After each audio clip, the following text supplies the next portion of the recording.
Nako e lekane motinyane empa ba na le tshepo. I think African countries should put pressure in these last 48 hours to make sure that the investment flow will go there.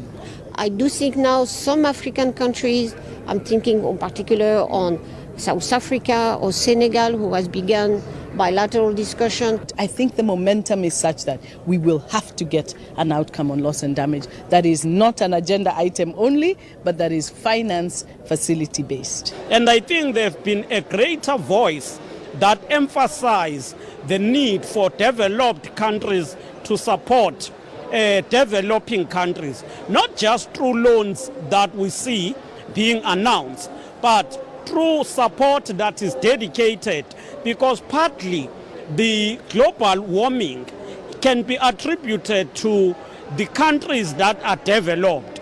Mopresidente wa COP27 o ile a bua a sa lobe letho.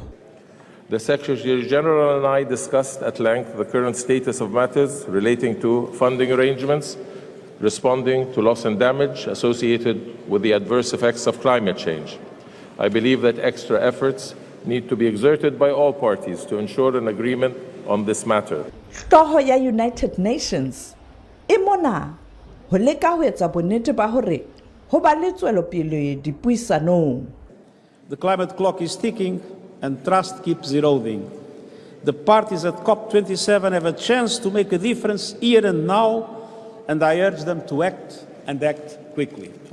Sophie Mukwena, SABC News, Sharm El Sheikh, Egypt.